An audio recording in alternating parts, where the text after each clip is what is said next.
How's it going, everybody? It is Triple Crown 24 back today, and it's PSA submission reveal time once again. Hopefully, you've enjoyed the first two. This one doesn't have as much variety or as many cards as the previous ones. It's only 9 today. They're all coming from my 2018 Topps Update Jumbo Box breaks, but I'm very happy with the results. You'll see what they are here in a minute. Hopefully, you enjoy it. Let me know what you think down below. I will be in Arizona when this video goes live for spring training, so if you guys, do leave a comment, then I will make sure I get back to it when I do see it. I don't know what my, time situation will be out there, but I always try to get back to the comments when I can. And then tomorrow I'm also uploading a video that will be kind of talking about myself more in my personal life, so you'll get to know me a little bit better through this. But yeah, so look forward to that.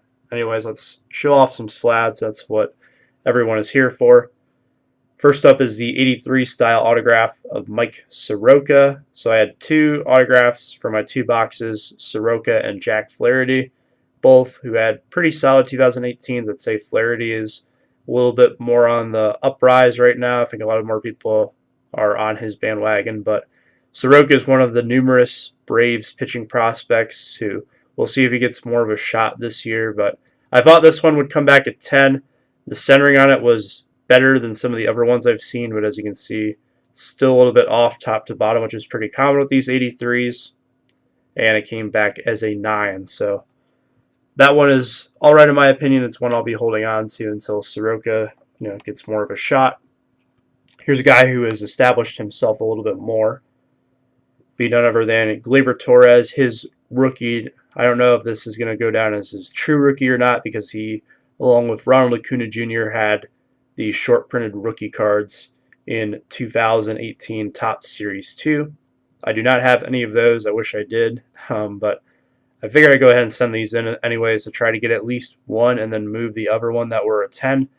And it turns out that I was foolish, and I sent in the two that I had set aside to not send in instead of the two that I meant to, because I was looking through my slab can stack the other day when I was getting ready for my February submission, and I saw the two good Torreses in there, and it's like, I thought I sent those off, and it turns out this one has like an issue on the edge here, so that's why this one came back a mint 9, and then this one has an issue with the corner. I believe it's this corner right here that is the bad one, if I remember correctly.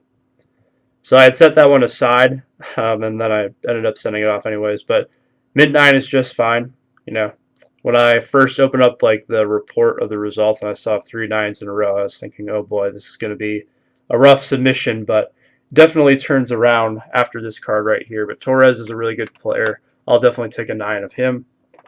This guy is also really good, and it's also really good whenever you can get a gem mint 10. So Juan Soto here with the Topps update.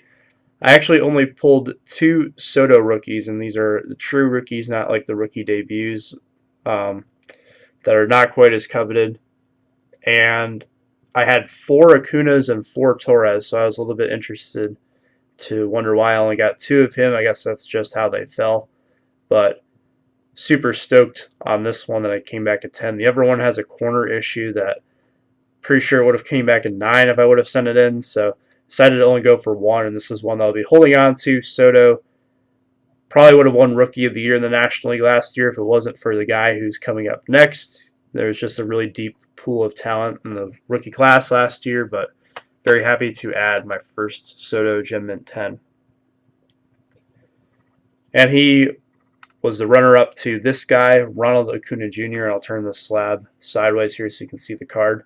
This is the only one of the rookie debuts that I sent in, and it's just because it's the gold parallel, number to 2018. So I figured a parallel of Acuna would grade out well, even if it was a rookie debut, and it would be something that I could move, or if not, I didn't have to.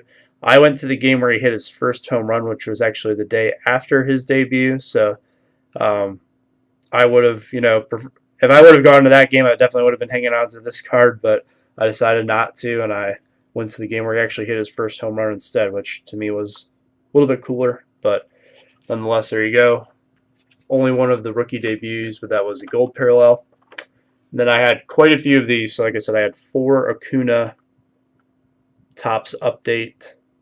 And this one was the only one I was a little bit skeptical on because it does have like a little white spot up at the corner at the top, but it looks like PSA decided to allow it on this one. So Gem Mint 10 on his rookie US 250. I think the 2018 Topps update is going to be a set that we come back to in the future for some of these cards right here. So second one of these also came back a Gem Mint 10.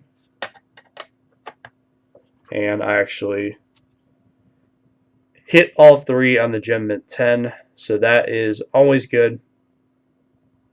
Definitely going to be hanging on to at least one of these, possibly 2. I really like Acuna. I think he is a phenomenal player. You know, hearing all the hype about a guy like him, you know, first coming up, at first I was a little bit skeptical, but when I saw him play a couple of times, I was automatically, you know, I became a believer, and I always wish the best for any of the game's bright young stars, especially a guy like him who seems to have a lot of passion, and he will definitely be the face of the franchise for the Braves. And this was the biggest card of the submission. Got to be stoked whenever the biggest one comes back at Gem Mint 10. The red and blue shirt variation. So this is the SP, not the SSP, where he is batting at the plate with the, I believe it's the white Braves uniforms. I don't know if that's like their true home jerseys or if the blue is. I can't keep track. There's so many different jersey combinations in baseball, but this is like a batting practice type of jersey. I really like the colors on this one. They really pop. I was really excited when I pulled this. You can go back and watch my video where I pulled it. It is a 30-minute video, so you'll have to sit through for a while before you see this, but very cool. Don't know if I'm going to hold this one or move it yet. I think, you know, unfortunately, whenever you collect a guy who is, you know, hot, up and coming like Acuna is, and his stuff sells really well, my philosophy on it is that if I really want to, I can go back and pick up this card at a later time when maybe it's not worth as much and the hype kind of dies down a little bit on him. Maybe the hype is already kind of diminished just because he is now a second-year player for some reason. Like whenever someone comes up to the major leagues and isn't Babe Ruth, we tend to like drop the value of their cards. Like you look at Scott Kingery as a good example of those, and his cards like plummeted after the first week of the season when he tore up the league and then wasn't as good. And that to me, like, you can't judge a guy based off of one season. You know, give him 2 to 3 years and then, you know, let's call Acuna a superstar then, or let's call Kingery, you know, not the guy who we thought he was after that. But I think this guy's going to work out, and that's why I sent in 5 of his cards in the submission to get graded. So that'll do it for me today. Hopefully you enjoyed it. Sorry if I sound a little bit sick. I'm coming off of some congestion. I've been like congested pretty much the entire winter, it seems. But let me know what you think of today's submission. Appreciate you checking out today's video, and I will see you next time. Have a good one.